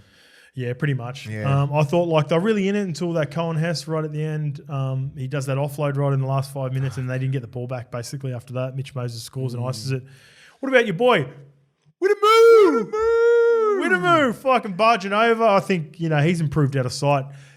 He's been great for him. I mean, every time, because they never really had the starters in. I think Junior Paulo missed the first couple of games. It was him and Reg. Then Reg has been out for the last 4 weeks. It's been him and Junior. Yeah, he's holding his own, man. He's holding his own. And I think he had a point to prove because he was at the Cowboys last year. Yeah, he was. And they let him go. Said, you're overweight, you're this, you're that. You're not doing all this he kind of was stuff. at the Cowboys. He played New Zealand Māoris as a fill-in without playing any first grade, and then he went to Parramatta before the season started. He's only going to get better. He is. He will get better under the tutelage of Junior Bolo and the big Reg. Yeah. So if we can learn a little bit off those two, and he's in between those bodies, right? Yeah. Reg is big, tall, and slender. Not slender, but he's about $1.16, I reckon. Yeah. Junior Paulo, I was thinking. Stocky. But silky skills. He is right in between If them. he can go in between that, get his minutes up, learn how they play and how they approach games, he'll play for New Zealand the next 2 years. I think he's got that ability. I'll give him 2 years. Yeah. Maybe the next World Cup, I reckon he'll be in there because he's got the aggression. He ain't scared of fucking anything. When you're built like that, no one's going to hit you. No. He just needs to work on his fitness, acclimate himself to the timing of the game, and how to impose his will on the game. Usually he was coming off the bench, he was getting fuck all minutes. He wasn't playing more than 10. No. You know what I mean? Brad didn't have the faith in him before. No. Now I think just he got to 20 max. I just think through necessity, he's found his way into the lineup and he's played good in the time that he's played. Well, as I said, they look at a lot of things. How effective is he in defence when you're under the pump? Yeah. Is he a liability when he gets past 15 was minutes? he was a liability. Yeah. So what he needs to work on, it's not his football and his aggression. It's his fitness. Yeah. You've just got to be in the lab, mate, and just do non-stop. Hey, what the NRL give you is just the basic curriculum as like being at school. I tell these young kids that all the time. If you want to be fucking smart, what do? You're in the library all the time. You're fucking studying all this kind of stuff. You're doing extras. I said, look, we're going to give you the basic shit. You want to be fucking great, you got to start doing extras. You got to do this. You got to do more video. You got to do more weights. You got to do more cardio. Whatever you need to do and whatever you need to work on. And that's what he needs to work on. He needs to work on his cardio, his diet, lose about 6 kilos, muscle up, become a man, play more minutes, and he'll be fucking he'll be a star. A little bit harder, eh? Just a little bit harder. Just to fucking go, hey, just harden up a little bit. He's still a little kid. Body-wise. So and that's the S&Cs and the high performance guys and the people around him, the club, and what they expect from him. Because he's up, his ceiling is up here. He can play. I like it. Speaking of ceilings, for a couple of rookies, I thought Labert was really good. What's his first name? I was gonna call him Kyle. The fucking kid who debuted. Yeah, he ran 200 something meters. There was him. There was two of them. There's a winger and a center. It's Kyle Labert is outstanding. Both of them. Yeah, he was really good. What's his name? I don't want to do him some justice. Kyle Labert is his brother. Zach Labert and Robert Derby. 200. Derby? Yeah, Derby. Derby? Yeah, Derby was off the bench. Off the wing. He had 25 carries for 215 metres. It's amazing. Labert had 16 for 121, and he got dusted a couple of times by Penasini, but he kept on getting up. So Penasini's been outstanding. He's had a good year. He's slowly getting better every game. Yes. Because everyone was saying he's he's somewhat similar to Jennings, but not as good. I'm he's a totally different player. Same sort of running style. That's about it. Yeah, just he doesn't have that juice. He glides, you know. The first game for Saturday was the Warriors versus the Broncos. The Warriors dominated early but couldn't capitalise OG. Therefore, the Broncos won 26-22, and they just missed their run. Little masterclass from Lil Rendiggity. Yeah, this is. I think the Warriors needed to win this one. They did. No Payne Haas, no Flegler. They did. They should have won. No Carrigan, no Walsh, no Cobbo. That is. Warriors had a full stack. Yeah. Right? They'll be fucking filthy, man, at the end of the year. I know and this shows depth from the Broncos. Yes. And it shows the culture that they're building, next man up mentality. I don't give a fuck if we're missing 6 or 7 Origin players. You get that jersey. These are the standards. They would have got pumped last year this time. They've learned how to do it. They've learned from the mistakes that they had at the end of the year last year. Yep. And I think, the Warriors would be absolutely spewing. Yep. Where was this played? That was at Napier. Napier. Yeah. So shout out to the Napier Streakers. Yeah. Gal's not happy, OG. Gal, why? Gal reckons we shouldn't have games back in New Zealand now because of this. Oh, what? Paul Gallen. Yeah. He said this. He said it on the Sunday Footy Show. He's that offended. Well, look, it was a fuck around. You've been to some Mad Mondays, Gal. You'll be all right. It's not the worst thing you've seen. Yeah, but it was a massive delay. In a way, Was it because it delayed the game? Yeah. for about 10 minutes. Sorry, how many times has this fucking happened in New Zealand, Gal? Yeah, this is the first game in Napier. So no more fucking games, Gal. That's it. You're done. Oh yeah, one chance of Gal if he's the CEO. Don't you fuck around with that. You dare take your clothes off. They didn't even take their clothes off. They were just. I think they'll just jump. They're from the north end. There's about 6 of them at a time. Good on them. Just being fucking hoary Kiwis. Yeah, mad hoary Kiwis. Fuck it, let's go, bro. Come on, cuz.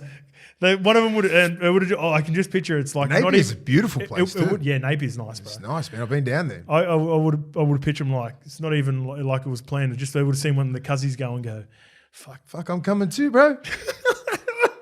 Fuck, that looks mean. That looks scucks. Fuck, that looks scucks, bro. Fuck, that looks mean as. Oh, you look scucks too when you got arrested.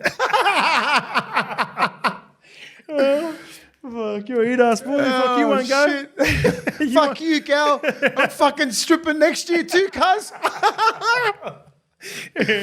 Oh, shit. But back onto the game. Obviously, Pompey, coach killer, he holds on to Dean Mariner at the end when he flicked on the pass to Montoya. Wasn't needed, OG. Should have just fucking, he silked it. He had a nice little flick pass. He just has to just not hold Mariner, and that's a try.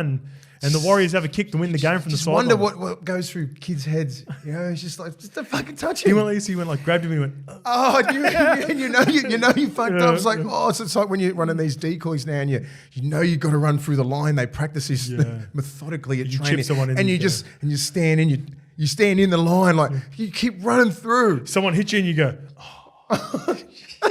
just fucking keep running, son. And it would have been a try. I think young Preston, I think he did it once, and he's just like, "Oh fuck! Why didn't I?" You just stood in the line. You can't stand in the line. You just got to run straight through, inside shoulders, all that kind of stuff. It's funny when you think like the play's gone out the back, and then you sort of like, all right, my job's done, and you just relax a little bit because you worry about. And then some little fucking shitty half hits you and goes, and uses you as a reason to not make the tackle. Will hit you, and then you go, fuck. Because what you're trying to do is get through, but like sort of look. If you got it, like try. They're looking for contact. I'm trying to hold you up just that half a second, so my fullback can get around, or we can put that play on. All right, that's it. And then you just get too caught into like trying to look. Next minute, bang! You knock someone on their ass. We're gonna have a look at that. Oh fuck! And you know you fucked up. Yeah. Speaking of fuck ups, the Jordan Ricky forward pass.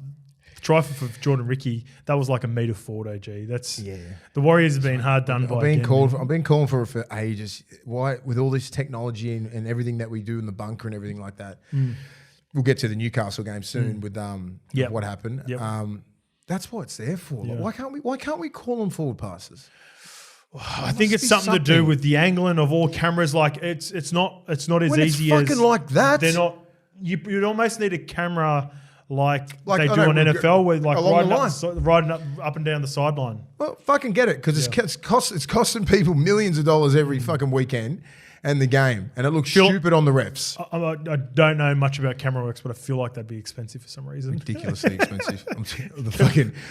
You'd have to clear like everyone off the sideline. But the way they can slow the game down now, you know it's a forward pass. Like that was like 3 or 4 meters forward. Yeah, it was awful. Should have been sent off. Yeah, I was thinking once I seen it, 10 minutes. They had legitimately. This is what I was thinking when I watched it. They legitimately had an option to challenge it for a penalty. Like he threw it to him offside. It wasn't even you know what I mean? Yeah. It's like he was offside when he caught it. It wasn't even a forward pass. That's how blatantly I don't understand. I'm just like, well, why can't we just like have a look back on that and just say, was that a forward pass? Like it's ruined some big games, man. Big games.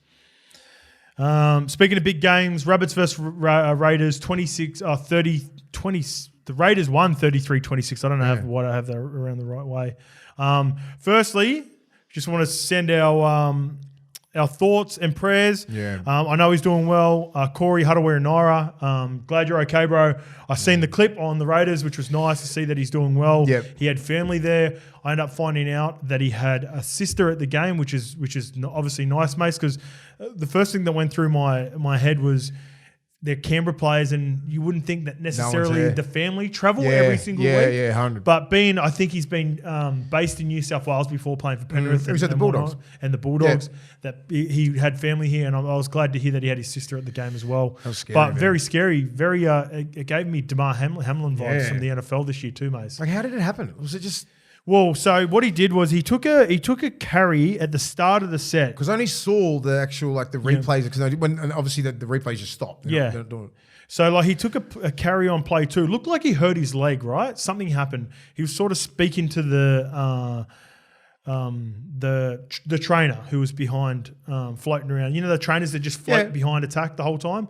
He said something to him, and anyway, they end up making a little break down the left-hand side, and then they come back to the middle. He ended up finding himself with the ball again, got tackled, pretty normal sort of tackle, sort of fell on his front, got up, played the ball, sweet. Because I had to rewind to go back and watch him, like, fuck, what happened to him? Because I seen the aftermath of him being in convulsions, having the, is it a stroke, did they say?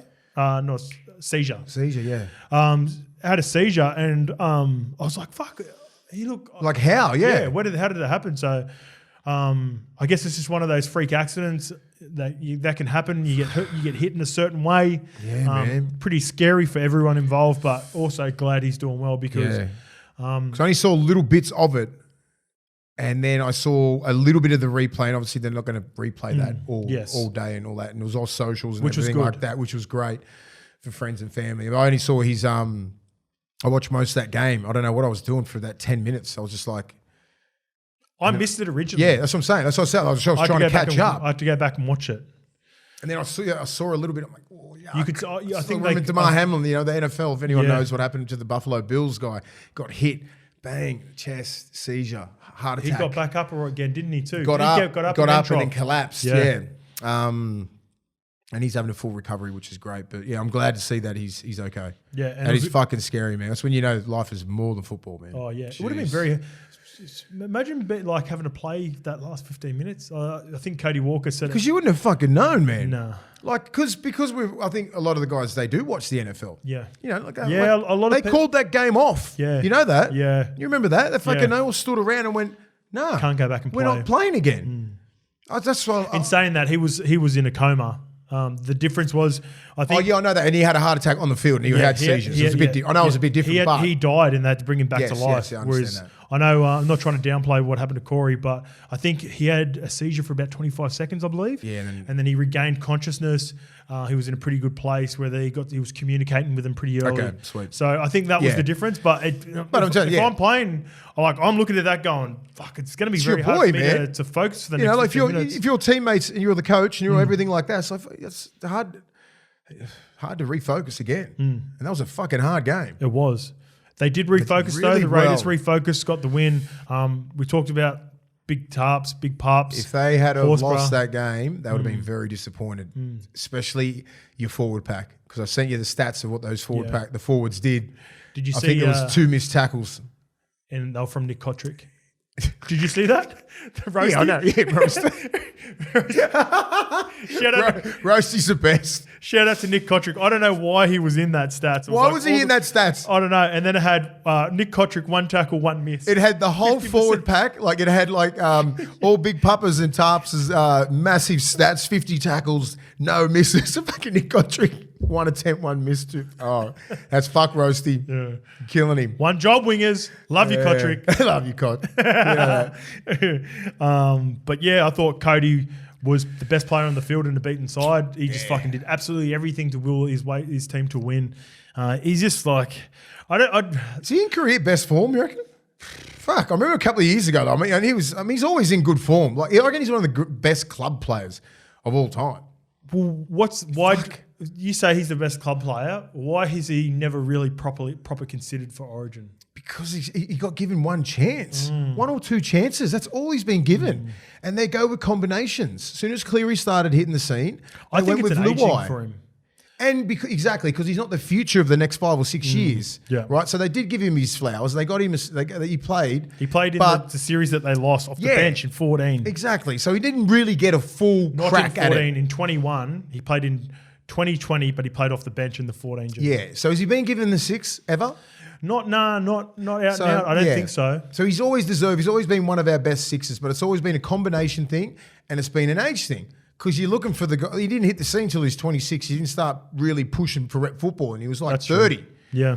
You know what I mean? So you're trying to look for that kid, like the Luai. That can play for 10 years. Jack White, still like similar ages, but Jack was playing at a very high level.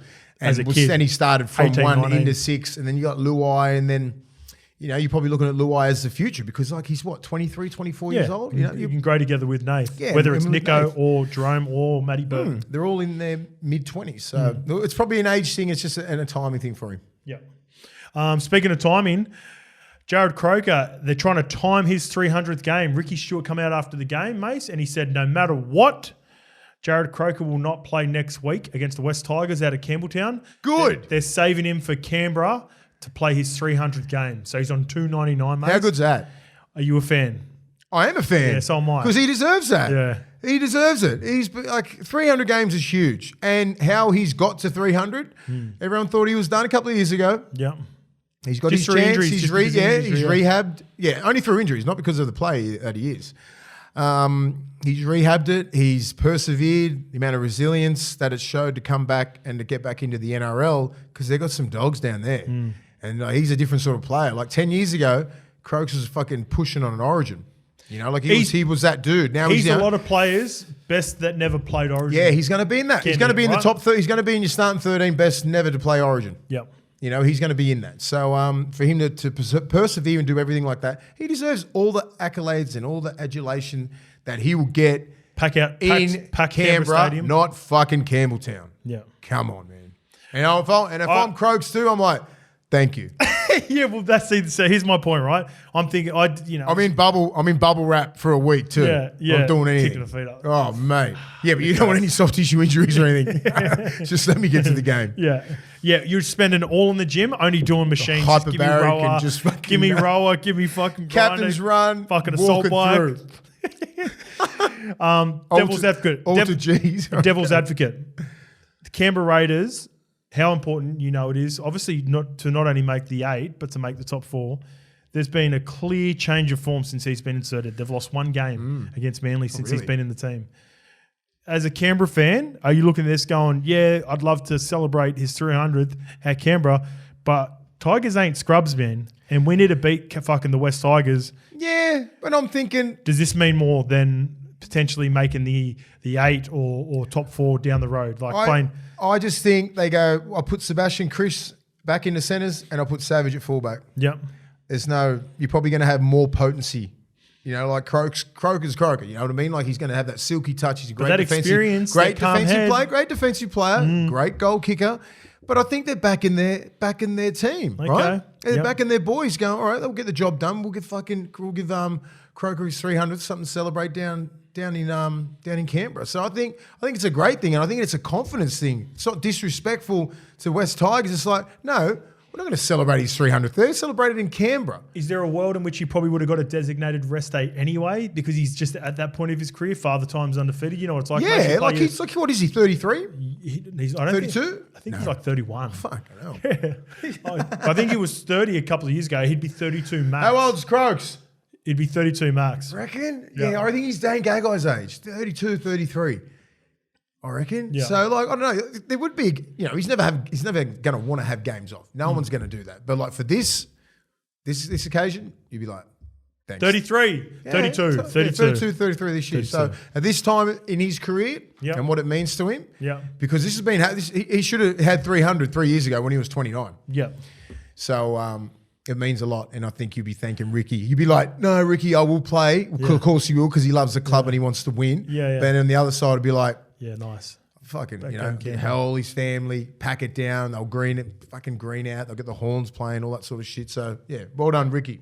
Yeah, I like it too. I'm just trying to look at the draw here, see who they play next week. So, Tigers, and then they play the Warriors at 6 p.m. on Friday night. It's great. Yep. Be freezing. Well, they're playing a team that doesn't mind the cold as well in the Warriors. It'll be a good game. All right, the last game is the Knights versus Seagulls. The Knights win 28-18. OG is a scrappy game all round. Thought Manly showed a lot of fight early on, but Newcastle got the job done. No, I thought I was looking for more of a performance from Dane Gagai and Kalen. Like they were willing, but didn't really those assert games. themselves. What's happening? Gags was pissed off. He was physical. Yeah, but just Gags wanted it. He just didn't know how to do it. Like he just didn't get much good ball. He didn't get much good ball on attack. And yeah, Bradman was going all the way to Bradman Best. Bradman Best was an animal. Yeah, man. He was an animal. So Big Greg the leg. 3 of the best. He was good. The Saifidi brothers were good. Yep. Most of those guys that are in would be on that 25-man list that I'm talking about, like the Saifidis and all that kind of stuff. KP was pretty pissed off as well. He sort of asserted himself. Manly were trying to bash him too. Got a few hit, like like everyone's just worried every time he gets hit. Like it's like, oh my god, is he all right? He's like, fuck, you can see him. He's like, fuck, I'm okay. I'm okay. When he does this one now. Yes. When Kohler got him, I'm like, oh shit, he got him. Yeah, he did not miss. I seen the one where Saab and Olaquatu got him at the start, and then he was going down in the tackle. You could almost see he was going, oh, and then he gets back up and he goes, all right.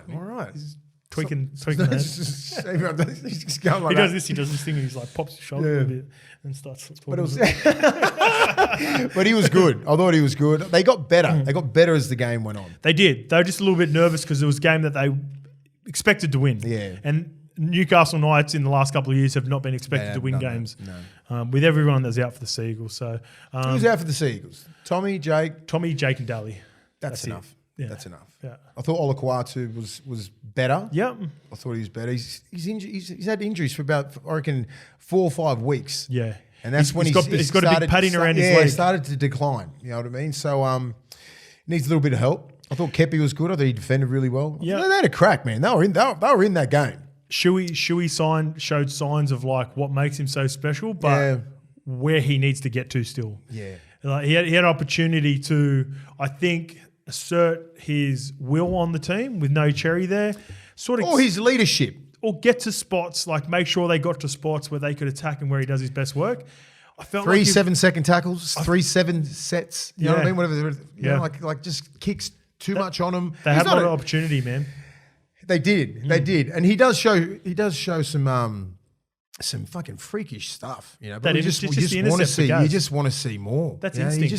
He's a footy player. Imagine if he just, you had him, he's focused for like one preseason and just get him as fit. I believe he's super focused right now. He lost 7 kilos. That's massive to be in that shape right now and go back to the board, own it, accountability. Like I'm giving him fucking so much respect right now because I thought he wasn't about it. Shows me if I'm at the club, if I'm part of the leadership group, if I'm the coach, he wants to be here. He wants to be the 6. He just needs to find. It's not all about the flashy plays. Well, you know what I like about him? And sometimes run it because you're a fucking good ball runner. Yeah. The one thing I do like about him at the moment is I think in the first couple of years it's all a bit of fun. First grade, he's always got a smile on his face. Yeah. I think he looks ultra determined at the moment. Looked focused. He's not like he'll do something. I think in the past he'll do something and then sort of like fuck it. Coming off the bench anyway, feeling himself a little bit, play back row, put a little chip in, laugh around with the boys. Now when he does something, I feel like he's super zoned in. So I reckon Seagulls are the most dangerous team now. Fucking play, man. Turbo comes back from a strong Origin game.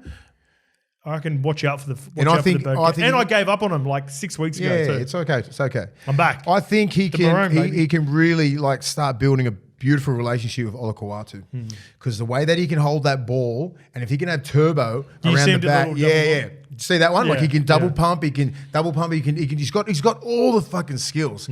Start building that sort of a combination there, and then combination with Cola, Turbo, just being everywhere, getting back to Turbo stuff. He could be fucking really, really dangerous back end. I like the look at that Samuela final as well. The new back row. He's tough. I think he's got to play more. Fucking oath. Yeah, he's going to be good. He's only a young kid, man. Yeah, he's going to fill into that body. He's going to be dynamite. I saw him playing in the trial. I saw him playing against us round 1. Played reserve grade. I think he's like 18, 19. Yep. He's strong. He's just got that. He's got that in him. He's going to be really good. So it's good to see KP playing fullback again too. Just look natural, right? Look way more dangerous. Yeah. Tyson Gamble looked good. That's what we thought that was going to happen this year, right? Yeah. Tyson Gamble just coming off, just play 6 and, if you want to keep sliding out on me, I'm going to fucking get you up, bang. He's a little dog in him. Yeah, he goes at it. Yeah, he goes at it. He's got that in him. He's got that shit in him. He doesn't have. He'll cop those hits that he needs to cop. He's got an all-field cut out every now and again. He should just pass short or out the back. Go short all the time. When he tries to do the cutout pass over the winger, Dom it. Young's having to reach behind Dom him. Young. Fucking what about him? What about that try? Fucking hell. That was the last leg of my multi. That was the last leg of my multi too. Though. Was it? Yeah. Oh, you'd have been cheering. I had all the wingers to score. So I had Marzu got that early, got Garrick early. Then Sabi took the intercept. Wow. And I go, fuck, I just need Dom Young. And then they scored like that. I was watching it with you. Yeah. So I was riding, I was going, go fucking Dom. I got up because I was going for Manly. Just sweat like no one even touched him. There was like 5 minutes to go. So I was going for Manly. I'm like, come on, fucking Manly, score. Like, and they had that real shit set. Yeah. It's the worst set that I think I've seen all year. And then Dom scoops it from dummy half and then goes the length and I go Dom. That's the best. Yeah, a little bit of jam to finish off the weekend. It was nice.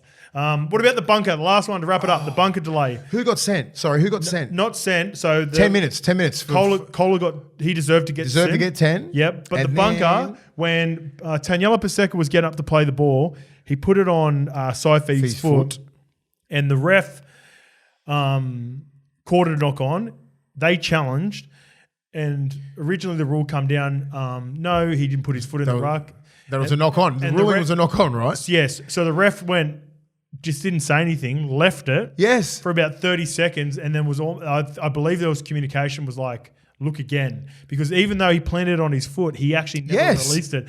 And it was the right decision. I think so too. I'm all for this.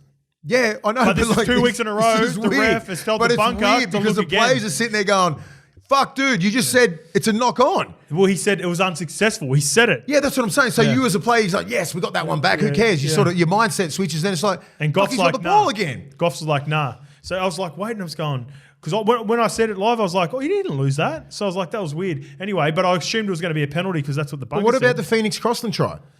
So the 10 minutes, and that was this was game on, right? Yeah. And if they went to the bunker and like, I'm not sure, was it Hetherington?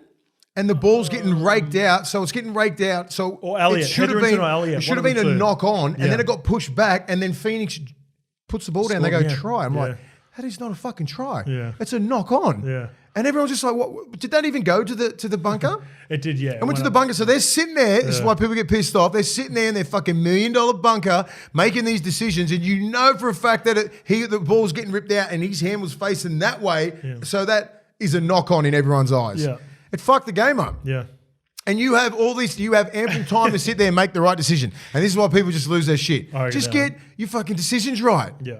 Same page, bunker. Just get it right. We'll be all right. We'll be happy. We'll be friends. Well, hopefully we can be friends, OG. After Origin, you're on New South Wales, I'm Queensland. Let's do it down in Adelaide with the tab. We'll be down there. State of Origin. Come game say hello. New South Wales. See us at CommBank.